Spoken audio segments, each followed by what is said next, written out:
북텔러 김지은 아나운서와 함께하겠습니다. 안녕하십니까? 네, 안녕하세요. 잘 지내셨어요? 네, 잘 지내고 네. 있습니다. 네. 뭐 여전히 방송하고 또 행사하고 바쁘게 지내시는 걸로 알고 있습니다. 네. 그래도 잊지 않고 우리 애청자 여러분들을 이렇게 주기적으로 찾아주셔서 얼마나 감사한지 몰라요. 아유, 함께 해주셔서 제가 감사하죠. 정말 이렇게 또 댓글로 많이들 힘을 주셔서요. 네.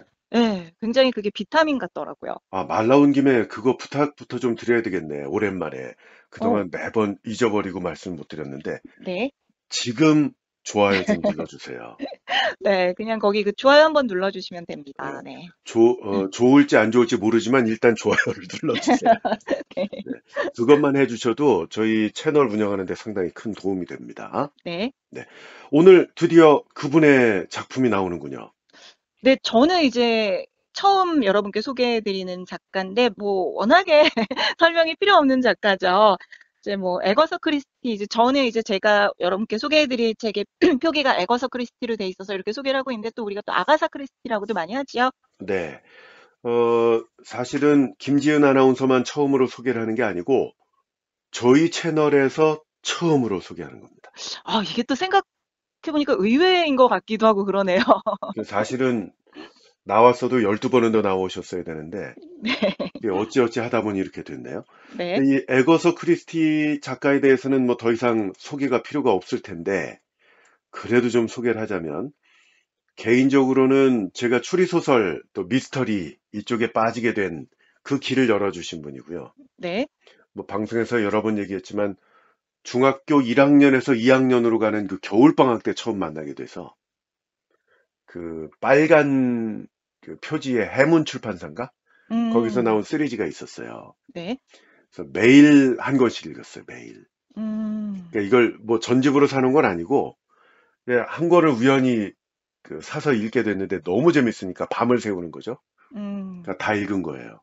네. 예, 그러면 우리 집에서 가까운 거리에 있는 그 서점에선 이 시리즈가 없었고 한 10분 정도 가야 되는 서점에 큰 서점이 있었거든요. 네. 거기에 시리즈가 쫙 걸려 있었죠.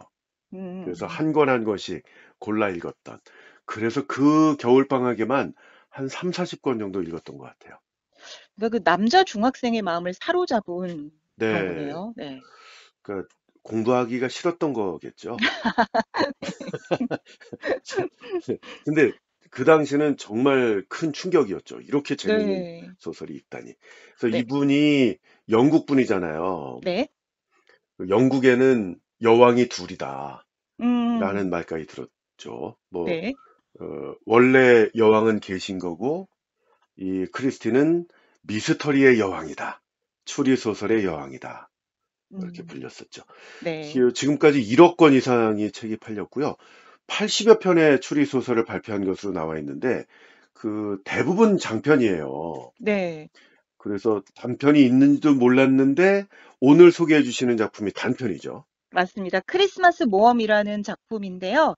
어, 이게 이제 그 원래는 1923년도에 크리스마스 푸딩의 모험이라는 제목으로 한번 푸딩의 모험. 네, 예. 크리스마스 푸딩의 모험이라는 제목으로 발표가 됐는데 네. 이후 이제 1940년대에 다시 이제 크리스마스 모험이라는 제목으로 이렇게 또 다시 발표가 됐습니다. 네. 비슷한 내용인데 조금 이제 수정이 됐겠죠? 네. 그 에거서 크리스티 단편집, 그 네. 단편집 제목이 빛이 있는 동안인데 그 안에 들어 있고요.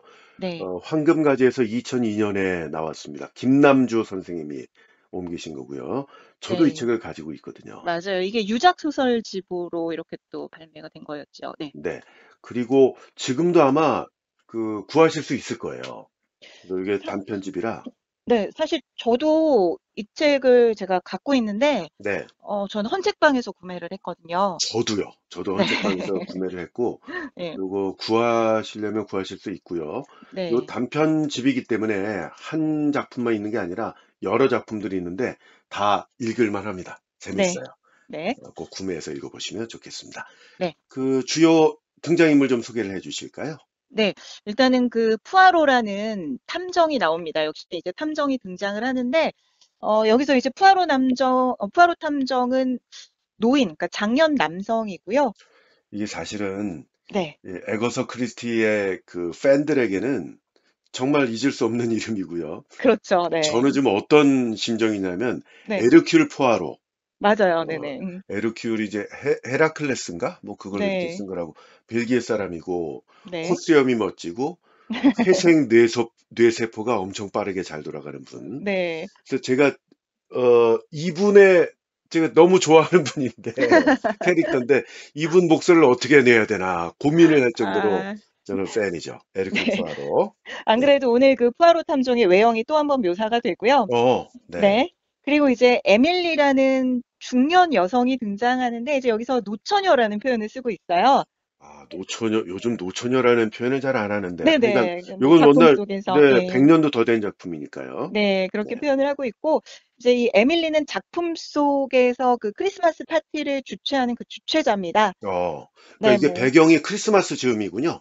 네, 맞아요. 크리스마스를 배경으로 하기 때문에 크리스마스 파티장, 그러니까 이 에밀리의 집에서 파티를 하고 있는, 네, 그 알겠습니다. 상황에서 벌어지는 일들이고요. 예. 네, 이렇게 그 에밀리는 중년 여성, 그러니까 싱글 여성이죠. 결혼을 안 한, 네. 네, 파티 주최자로 나오고 있고, 뭐, 무난한 성격입니다.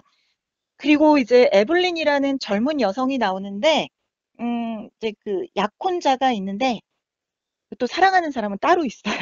네. 어, 이럴 수 있죠. 당시에는 뭐 네, 집안끼리 이렇게 해가지고 본인의 의사와 상관없이 약혼을 했을 수도 있고, 그렇죠. 네, 네. 굳이 변명을 하자면, 네.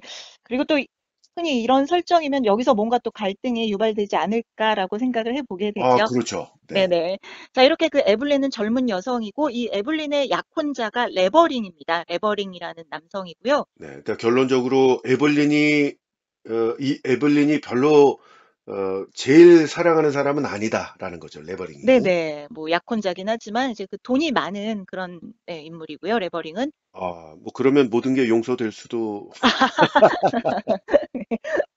아, 그리고 이제 이 파티에 참석한 그 젊은이들이 많이 있는데 그 중에서 이제 조금 눈여겨볼 친구들이 낸시와 진이라는 소녀들이에요.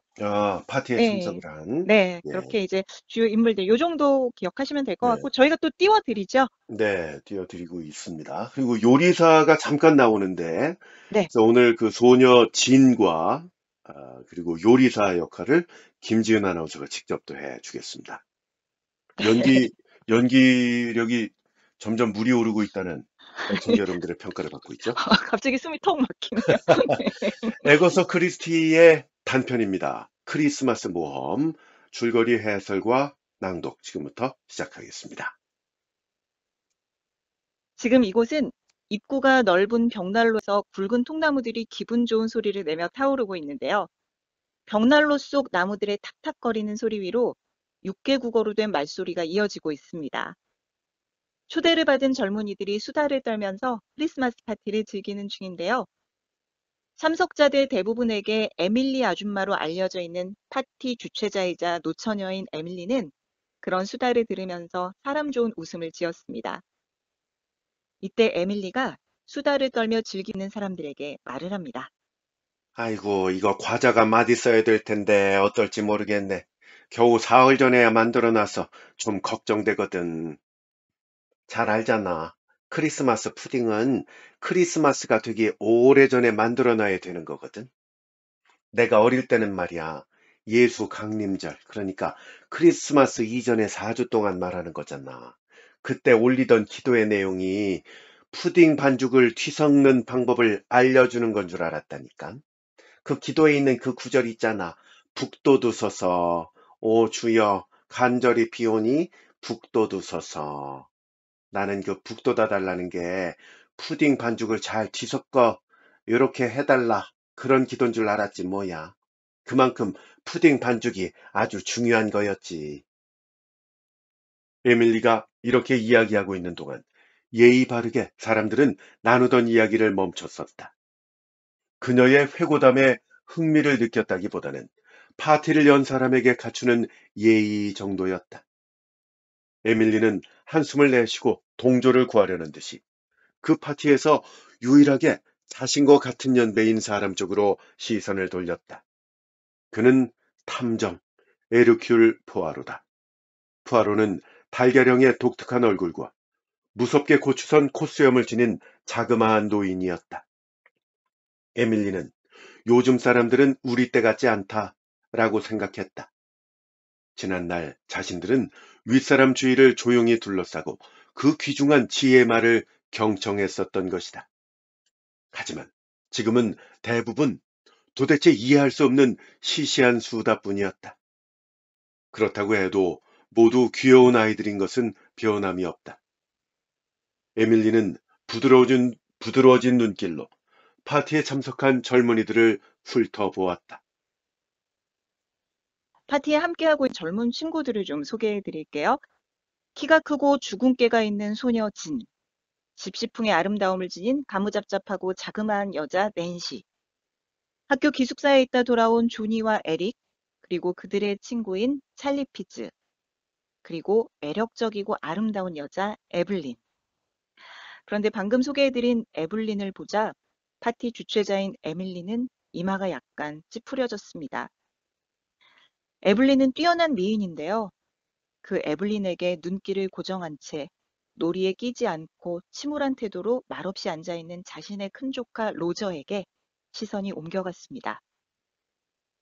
에밀리의 조카 로저는 왜 에블린을 쳐다보며 침울해하고 있을까요? 그 이유는 잠시 후에 살펴보겠습니다. 지금 창밖에는 눈이 내리고 있습니다. 파티 주최자인 에밀리는 저녁 식사를 준비해야 한다면서 나갔고요. 키가 크고 주근깨가 있는 소녀 진이 눈사람을 만들자고 제안합니다. 진은 파티장에 함께 있는 대탐정 푸아로 아저씨의 조각상을 만들자고 제안합니다. 그러자 듣고 있던 푸아로가 멋지게 만들어 달라며 말을 보탰고 젊은이들은 알았다면서 눈사람을 만들러 나갔습니다. 그때 마침 쟁반 위에 메모를 얹어 들어오던 위험 있는 집사가 하마터면 젊은이들과 부딪힐 뻔했는데요. 침착을 되찾은 집사는 푸아로에게 메모를 건넸습니다. 메모의 내용은 상당히 놀라운 거였는데요.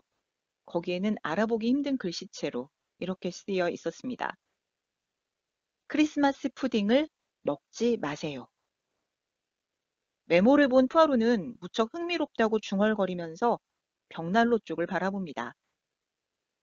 젊은 친구들은 모두 눈사람을 만들러 나간 상태인데요. 뛰어난 미모를 자랑하는 에블린만 그 자리에 남아 있습니다.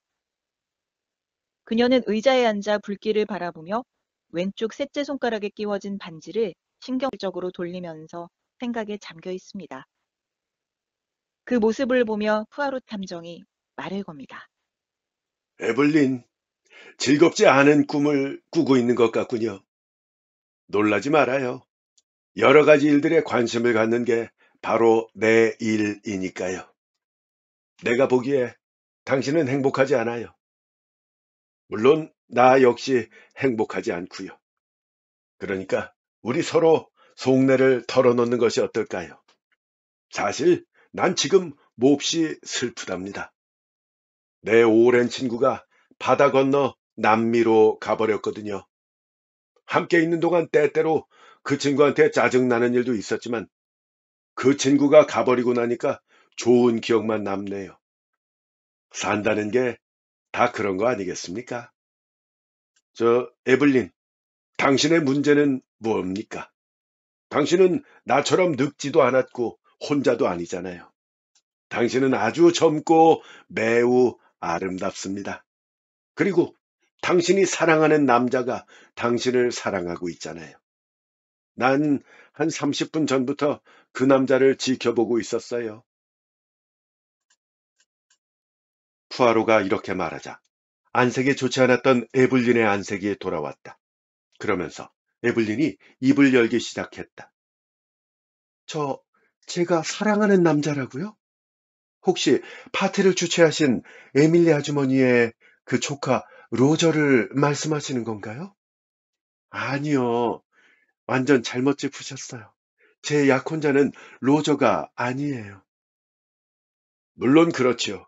당신은 레버링과 약혼을 했죠. 난 그 사실을 알고 있어요. 근데 로저를 사랑하고 있으면서 왜 레버링과 약혼을 한 겁니까? 그 이야기를 좀 털어놔 보세요. 거듭 말하지만 여러 가지 일들에 관심을 갖는 것이 내 직업이에요. 푸아로가 부드럽게 말했다. 그러자 에블린이 전 정말이지 너무 비참해요. 아시겠지만 우리 집은요 아주 잘 살았어요. 전 많은 재산을 상속받을 예정이었고 로저는 당시 어린 소년에 지나지 않았죠. 전 그가 나한테 관심 있다고 확신했는데 그런 표시를 내지 않고 호주로 떠나버렸어요. 근데 갑자기 우리 집이 알거지가 돼버렸잖아요. 비좁은 집으로 이사를 했고 어머니의 건강은 악화되었죠. 어머니가 살 수 있는 유일한 기회는 큰 수술을 받고 기회가 따뜻한 곳에 가서 지내는 것이었어요. 근데 우리한텐 그럴 돈이 없었다고요. 그건 어머니한테 죽음을 의미하는 거였어요. 지금의 약혼자인 레버링 씨는 그전에도 한두 차례 저한테 청혼을 한 적이 있었어요. 그는 자신과 결혼해달라고 다시 한번 내게 청하면서 우리 어머니를 위해서 할 수 있는 모든 것을 다 해주겠다고 약속했어요. 결국 저는 그 청혼을 받아들였죠. 제가 다른 걸 할 수 없었잖아요. 제가 달리 뭘 어쩔 수 있었겠습니까? 그런데 그는 약속을 정말로 지켰어요. 덕분에 우리 어머니는 수술을 받은 다음에 저와 함께 이집트에 가서 겨울을 보냈어요. 그게 1년 전 일입니다. 어머니는 다시 건강하고 튼튼해지셨고요. 그래서 저는 크리스마스가 지나고 나면 레버링 씨와 결혼을 해야 돼요. 그렇군요. 근데 그동안 당신이 사랑했던 그 로저의 큰형이 죽었고, 그 때문에 로저가 고향으로 돌아왔잖아요. 그러고서 이 자신의 꿈이 산산조각 났다는 것을 깨달은 것이로군요. 근데 어쨌든 당신은 지금까지는 결혼하지 않은 상태이지 않습니까? 저희 집안 사람들은 자기가 한 약속을 절대로 깨지 않거든요. 에블린과 프로 탐정이 대화를 하는 사이 문이 열렸는데요. 붉은 얼굴에 좁은 미간, 교활한 눈을 가진 키 큰 대머리 사내가 모습을 나타냅니다. 그는 바로 에블린의 약혼자인 레버링입니다. 그러자 에블린은 마지못해 자리에서 일어납니다. 푸아로는 레버링의 여동생 안부를 묻습니다. 몸이 좀 안 좋다는 얘기를 들었거든요. 레버링은 자신의 여동생이 아직 침대에 누워 있다고 답을 하며 동생이 크리스마스에 몸져 누워 유감이라고 덧붙입니다.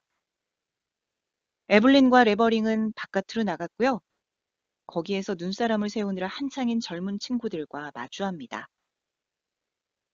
젊은 친구들은 탐정 푸아로를 눈사람으로 만들고 있습니다.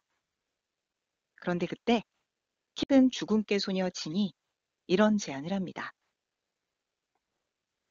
얘들아, 나 좋은 생각이 났어. 우리 살인 사건을 만들어 보자. 가짜로 말이야. 그런 다음에 푸아로 탐정 아저씨를 끌어들이는 거지. 어때? 재밌을 것 같지? 진이 이렇게 말하자 함께 눈사람을 만들던 다섯 친구들이 흥미롭다는 듯이 관심을 보이며 이런저런 아이디어를 냈다. 진은 친구들의 의견을 정리하며 이렇게 말을 이어갔다. 시체 역할은 낸시가 잘할 것 같아. 마치 살해당한 것처럼 누워있으면 되거든? 그 우아한 파자마를 입고 진홍색의 그림 물감으로 피를 표현하는 거지. 너무 오래 걸리지 않을 거니까 몸이 차가워져도 걱정하지 말고. 이렇게 계획을 세우고 젊은 친구들은 집 안으로 들어갔다. 집 안으로 들어온 에블린의 약혼자 레버링이 에블린이 사랑했던 로저에게 무슨 생각을 하냐며 기분 나쁜 웃음을 터뜨리며 묻습니다. 그러자 로저는 탐정 푸아로가 여기서 뭘 하고 있는 건지 생각을 하고 있었다며 침착하게 답을 합니다. 로저의 대답에 레버링은 순간 움찔했는데요. 이내 종소리를 듣고 크리스마스 만찬이 차려진 식당으로 들어갑니다. 식탁의 한쪽 끝에는 이 집의 주인인 앤디코트 경이 앉았고요. 그의 맞은편에는 앤디코트 경의 여동생이면서 이 파티의 주최자인 에밀리 아주머니가 앉았습니다. 그리고 탐정 푸아로는 파티를 위해 붉은 조끼를 차려입었습니다. 다들 칠면조로 배를 채우고 있을 무렵 집사 그레이브스가 크리스마스 푸딩을 높이 들고 나타났습니다. 촛불로 장식된 거대한 푸딩이었습니다. 그러자 탐정 푸아로가 푸딩을 든 집사 그레이브스를 보며 말을 합니다. 서둘러요, 그레이브스. 내 몫의 푸딩에 불이 꺼져가잖아요. 불이 꺼져버리면 소원을 빌 수가 없어요. 그러니까 촛불 꺼지기 전에 좀 서두르세요. 푸아로 탐정이 자기 접시의 푸딩을 살펴보면서 기묘한 표정을 떠올렸다. 하지만 그것을 눈치챌 만큼 한가한 사람은 아무도 없었다. 그가 날카로운 눈길로 식탁을 둘러보는 것을 아무도 눈치채지 못했던 것이다. 푸아로는 영문을 모르겠다는 듯이 얼굴을 조금 찌푸리고 푸딩을 먹기 시작했다. 그때 갑자기 집주인인 앤디 코트경이 여동생이자 파티 주최자인 에밀리를 향해서 푸딩에서 유리 조각이 나왔다면서 고함을 쳤다. 각 손님 앞에는 물이 담긴 작은 손가락 씻는 그릇이 놓여 있었다. 케이크에서 나온 은화 같은 것들을 담으라고 놓아둔 것이었다. 집주인 앤디 코트경은 자기 몫의 그릇에 담긴 물에다가 유리 조각을 헹군 다음에 들어 올렸다. 그러더니 이건 브로치에서 빠진 붉은 보석이잖아 라고 외쳤다.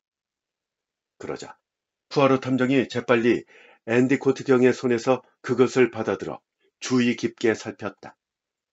그것은 루비처럼 붉은 커다란 광석이었다. 손님들의 화제는 당연히 그 보석이었습니다. 그 보석에 대한 온갖 가정들이 등장하고 있었지만 탐정 푸아로는 침묵을 지키고 있었습니다. 푸아로 탐정은 뭔가 다른 생각에 빠진 것처럼 아무렇지도 않게 그것을 주머니 속에 넣었습니다. 저녁 식사 후에 푸아로는 주방으로 가서 요리사에 자초지종을 묻기 시작합니다. 그러자 요리사가 입을 열었다. 그 푸딩이요. 그거 사흘 전 선생님께서 오시던 날 만든 거예요. 모두들 주방으로 와서 반죽을 적고 또 소원을 빌었죠. 이거 오래된 관습이잖아요. 선생님 나라에서는 안 그런가요? 푸딩이 완성된 다음에는 다른 푸딩들과 함께 식료품실 꼭대기 칸에 나란히 얹어뒀죠. 다른 푸딩들과 다른 점이요? 딱히 없었던 것 같아요. 그런데 그거는 알미늄 그릇에 들어있었던 건데, 그건 알미늄 그릇에 들어있었던 데 반해서 다른 것들은 도기에 들어있었어요. 아, 그렇군요. 그럼 크리스마스용 푸딩을 원래 그렇게 만듭니까? 그렇지 않죠. 크리스마스 푸는 언제나 호랑가시 나뭇잎 무늬가 그려진 대형 도기에 넣어서 구워요. 근데 그날 아침, 지금 생각해도 화가 나네요. 주방 하녀가 마지막으로 푸딩을 데우기 위해 도기 그릇을 내리다가 떨어뜨려서 그만 깨고 말았지 뭐예요. 안에 금이 갔을 수도 있어서 식탁에 내보내지 않고 커다란 알미늄 접시를 쓰기로 했죠. 푸아로 이거, 탐정은 이런 정보를 준 요리사에게 감사를 표했다. 그리고 자신이 얻은 정보에 만족한 듯이 웃음을 지으며 주방을 나왔다. 그는 손가락으로 주머니 안에 든 것을 만지작거렸다. 다음날 아침이 됐습니다. 젊은이 중 한 사람인 조니가 소리를 치며 푸아로 탐정을 깨웁니다. 누군가가 살해를 당했다고 말하면서 말이죠. 사실 어제 젊은 친구들은 푸아로 탐정의 모습을 눈사람으로 만들면서 장난을 계획했었죠. 마치 살인사건이 일어난 것 같은 것처럼 꾸며대자는 계획이었는데 드디어 실행을 한 겁니다. 푸아로는 맙소사라고 외치며 마치 연극의 한 장면 같다고 말했습니다. 이런 푸아로의 지적이 틀린 건 아니었습니다. 밤사이 눈이 더 내려서 세상은 매우 하얗게 보였습니다. 살해당한 것처럼 누워있는 낸시 주변도 선홍색 얼룩 같은 게 뿌려진 곳을 제외하면 하얀 풍경이 손상되지 않은 채 펼쳐져 있었습니다.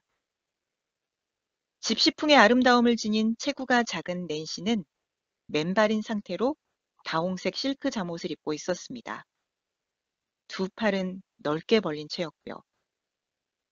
한쪽으로 돌린 고개는 뒤엉킨 검은 머리채로 가려져 있었습니다. 미동도 없이 누워있는 그녀의 왼쪽 옆구리에는 단도가 꽂혀 있었고 눈 위의 진홍색 자국은 점점 더 커지고 있었습니다. 푸아로는 눈 덮인 뜰로 나섰습니다. 그는 낸시의 시체가 있는 곳으로 가는 대신 오솔길을 따라갔습니다. 남자 발자국 하나와 여자 발자국 하나로 이루어진 두 개의 발자국은 비극이 일어난 곳, 즉 낸시가 시체 역할을 하고 있는 쪽으로 향하고 있었습니다. 남자의 발자국은 따로 반대 방향으로 향하고 있었고요. 푸아로는 오솔길에 서서 생각에 잠긴 채 턱을 쓰다듬었습니다. 바로 그 순간 에블린의 약혼자인 레버링이 달려나와 놀란 기색을 했다. 레버링의 흥분한 모습은 푸아로의 침착한 모습과는 대조적이었다. 그때 푸아로 탐정이 입을 열었다.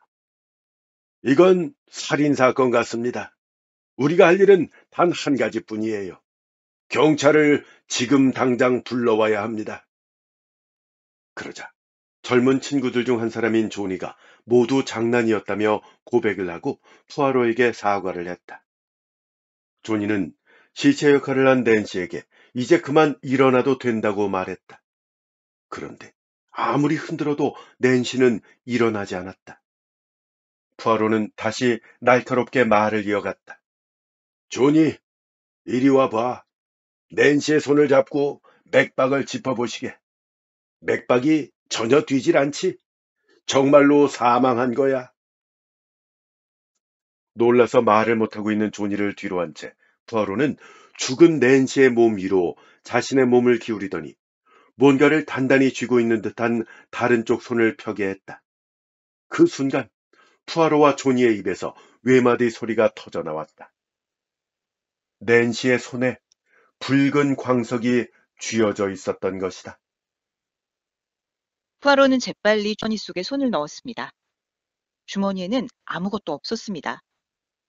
사실 어제 푸아로의 주머니에는 붉은 광석이 있었는데 말이죠. 푸아로는 눈 위의 핏빛 자국을 살펴봅니다. 그러자 조니가 이건 모두 물감이라고 말을 합니다. 이에 푸아로도 물감이라는 걸 인정합니다. 그렇다면 낸시는 어떻게 죽은 걸까요? 탐정 푸아로가 조니에게 말했다. 이봐 조니, 낸시는 그럼 어떻게 죽었을까? 그걸 우리가 알아내야 돼. 낸시가 오늘 아침에 먹거나 마신 게 뭔지 혹시 알고 있나? 푸아로는 이렇게 물으면서 다른 사람들이 기다리고 있는 오솔길을 향해 자신의 발자국을 되짚어가기 시작했다. 푸아로의 질문에 조니는 낸시가 오늘 아침에 차 한 잔을 마셨다고 대답했다. 그 차는 에블린의 약혼자인 레버링이 끓여준 거라고 했다. 그러면서 레버링의 방에는 알콜 램프가 있다고 덧붙였다. 조니의 대답을 듣던 레버링은 자신은 늘 알콜 램프를 가지고 다닌다면서 자신의 여동생도 그것을 무척 좋아한다고 했다. 알콜 램프를 갖고 다니면 일하는 사람들을 번거롭게 하지 않을 수 있다는 장점이 있다는 점도 피력을 했다.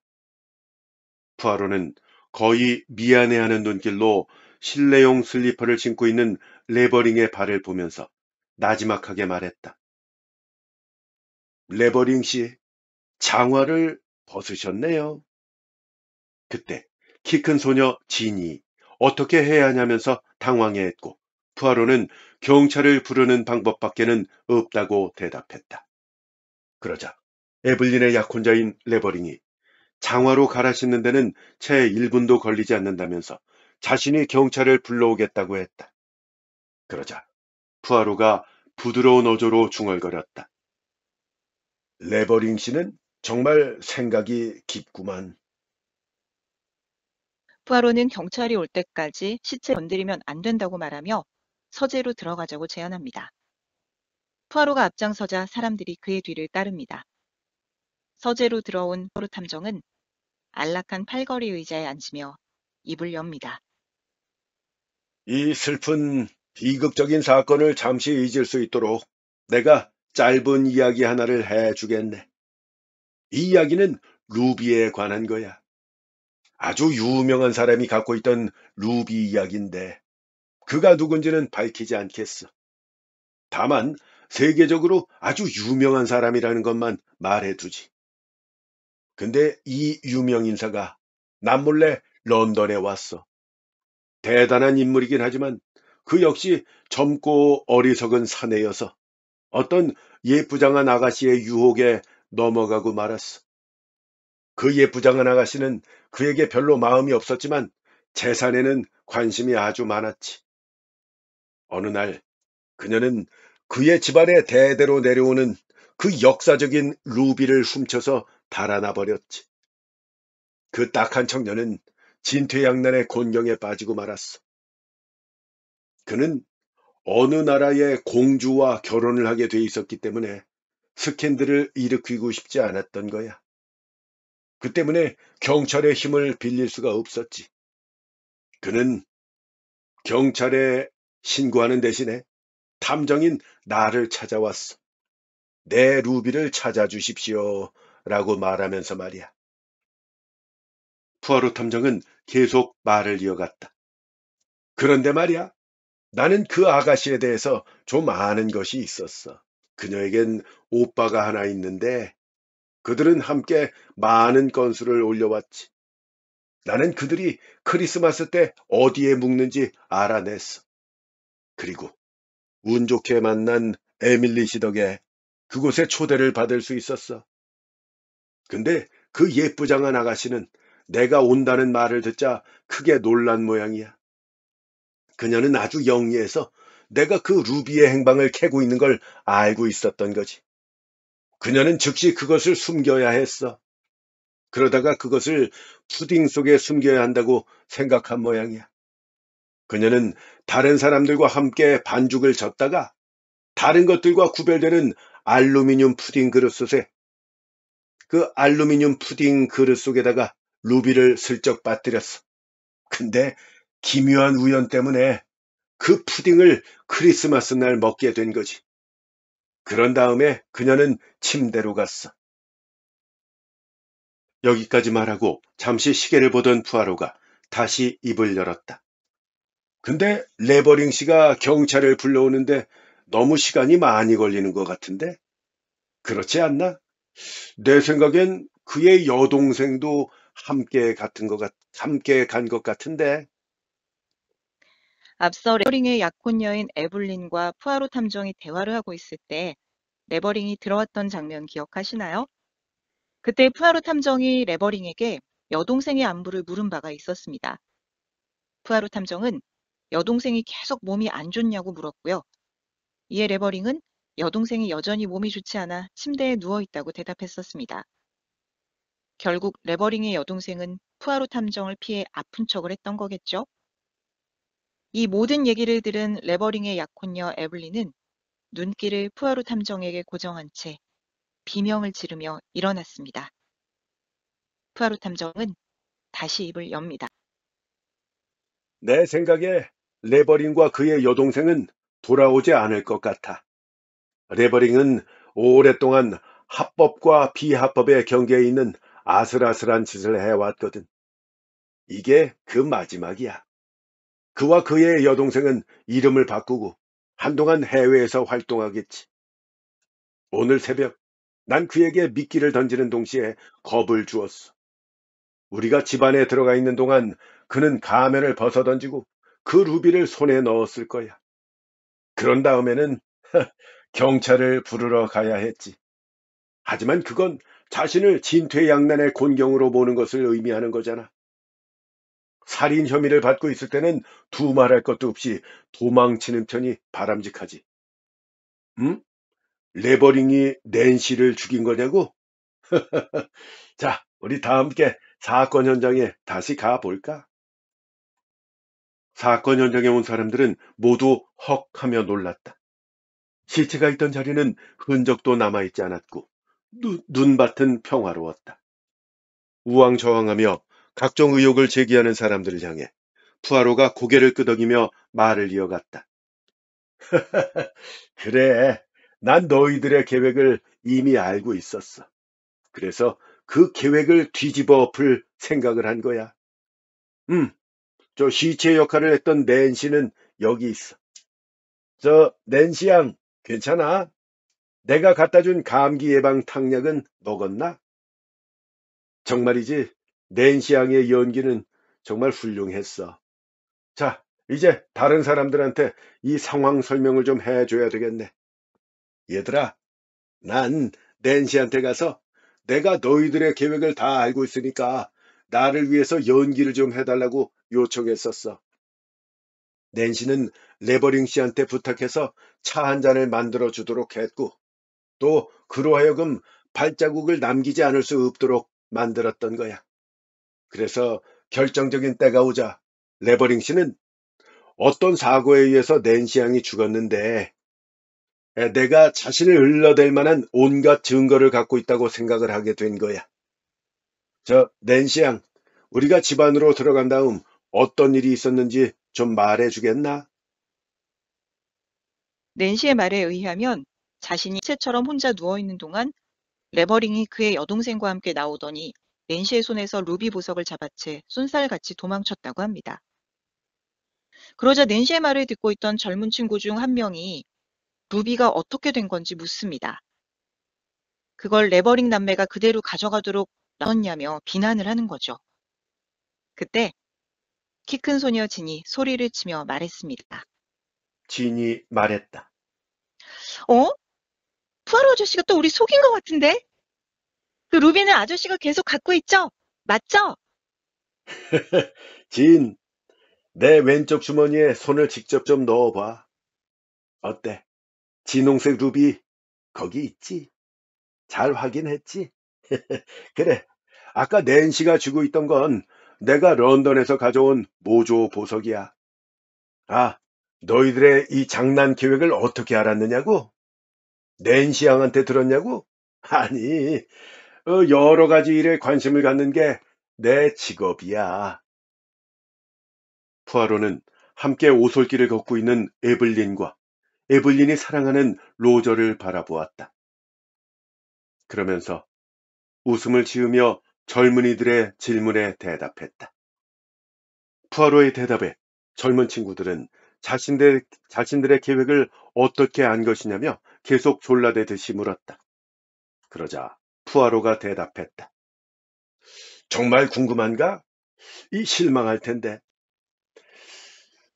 난 그때 서재에 있었어. 전애들은 바로 서재 밖에서 계획을 세웠잖아. 마침 서재 창문이 열려 있어서 너희들이 하는 말을 다 들을 수가 있었어. 어때? 간단하지? 에이, 그래요. 뭐 어쨌든 우린 궁금증을 모두 풀었네요. 진이 만족한 목소리로 말했다. 하지만 푸아로는 그렇지 않았다. 푸아로는 집 안으로 들어가면서 이렇게 중얼거렸다. 하지만 내 궁금증은 아직 풀리지 않았어. 여러 가지 일에 관심을 갖는 걸 업으로 하는 내 궁금증은 아직 풀리지 않았다. 이 말이야. 그런 다음 그는 주머니 속에서 꾀죄죄해진 종이 조각을 꺼냈다. 아마도 그렇게 꺼내보는 것이 20번도 넘을 것이다. 그 종이에는 이렇게 쓰여 있었다. 크리스마스 푸딩을 먹지 마세요. 종이에 적힌 문구며 영문을 모르겠다는 듯 고개를 내젓던 푸아로는 그 순간 그의 발 근처에서 헉 하고 숨을 멈추는 이상한 소리를 들었습니다.